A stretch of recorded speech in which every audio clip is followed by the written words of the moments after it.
Kamu tertarik mau ikut Ausbildung jadi guru TK di Jerman? Sini aku kasih tahu caranya. Caranya? Untuk bisa ikut Ausbildung Erzieherin atau guru TK di Jerman, kamu perlu mempersiapkan beberapa hal. Yang pertama, kamu harus tanya diri kamu dulu nih, apakah memang kamu suka anak-anak atau tidak? Apakah memang kamu siap bekerja dengan anak-anak atau tidak? Karena bekerja dengan anak-anak itu juga bukan hal yang mudah.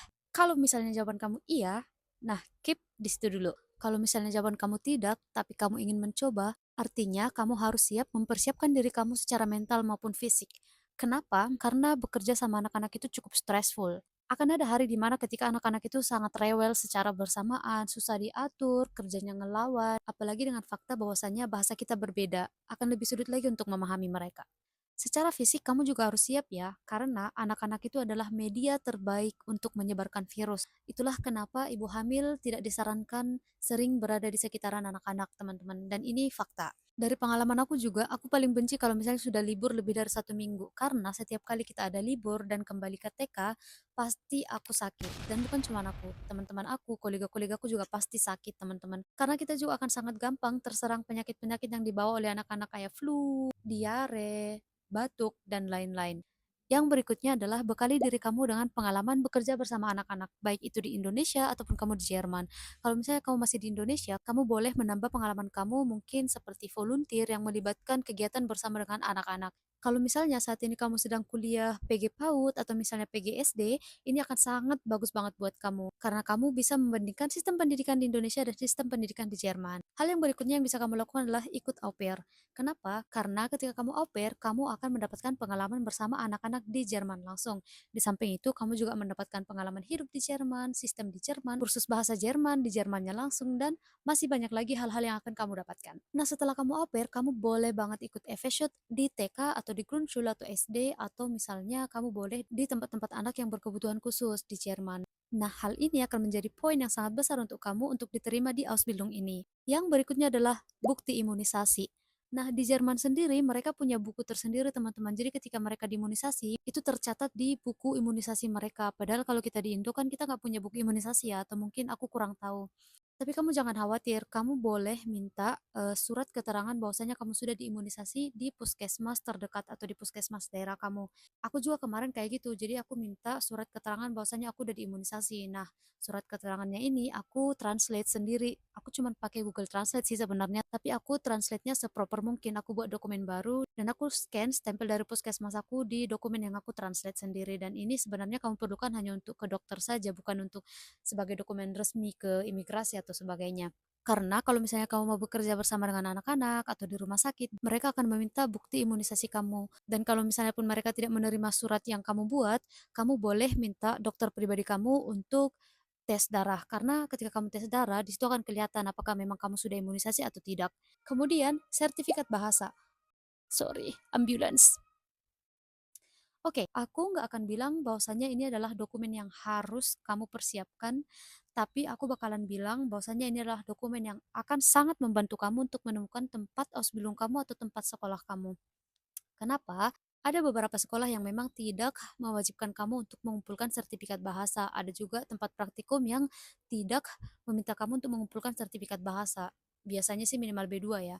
Tapi kebanyakan mereka akan minta kamu untuk ngasih sertifikat. Aku untungnya dapat sekolah dan dapat tempat praktikum yang tidak mewajibkan aku untuk ngumpulin sertifikat bahasa aku. Tapi kalau misalnya kamu punya sertifikat bahasa, peluang kamu untuk mendapatkan sekolah itu lebih besar dan peluang kamu untuk mendapatkan tempat praktikum juga lebih besar. Artinya, kamu bisa mendaftar ke lebih banyak sekolah dibandingkan aku yang nggak punya sertifikat gitu, teman-teman. Jadi sebenarnya tidak ada syarat yang sangat sulit ya untuk mendapatkan Ausbildung ini. Yang sulit itu adalah menyiapkan mental dan juga bahasa kita.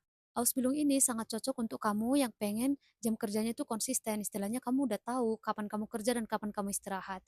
Nah, kalau misalnya kamu di Flege atau kerja di gastronomi misalnya, akan ada hari di mana kamu kerja pada saat malam, akan ada hari di mana kamu kerjanya pada saat weekend. Aku pribadi, aku lebih suka kalau misalnya aku kerja pagi sampai sore selesai. Dan aku punya waktu untuk diriku sendiri di sore sampai malam hari dan juga weekend gitu, teman-teman.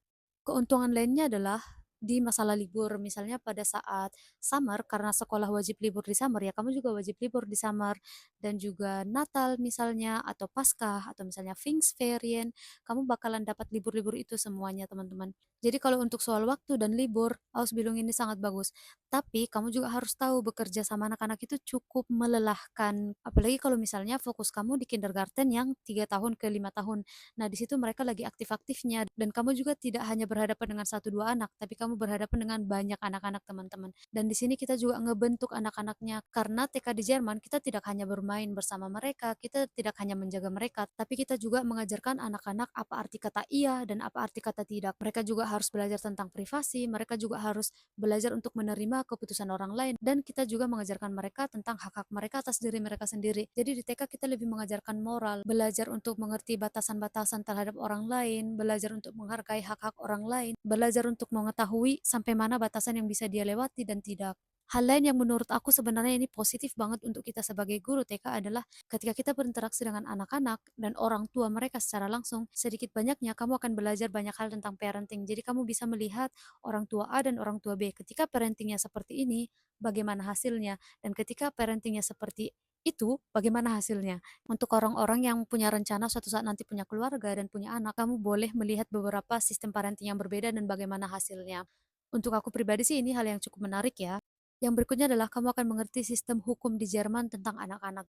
Jujur, dulu aku nggak tahu bahwasanya negara lebih berhak sama anak kamu dibanding kamu sendiri. Kalau di Jerman begitu ya teman-teman. Nah, kamu sebagai guru TK, kamu juga berhak melindungi anak-anak ketika kamu melihat ada hal yang janggal di keluarga mereka.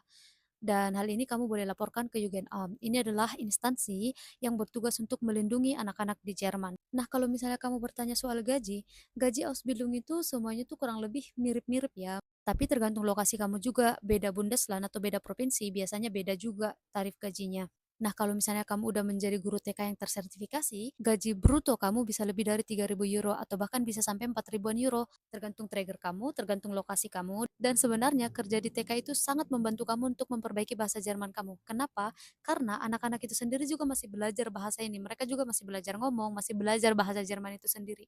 Dan di sana itu banyak buku anak-anak yang bisa kamu baca setiap hari. Dan di buku-buku ini biasanya masih menggunakan bahasa Jerman yang mudah dipahami, teman-teman. Dan kamu selalu punya waktu untuk membaca buku ini. Kamu bisa membacanya bersama dengan anak-anak dan kamu bisa menggunakan kesempatan ini untuk menambah kosakata bahasa Jerman kamu. Nah, kalau misalnya kamu butuh informasi lebih tentang Ausbildung ini, kamu boleh langsung tanyakan aku di kolom komentar ya. Terima kasih sudah menonton. Bye-bye.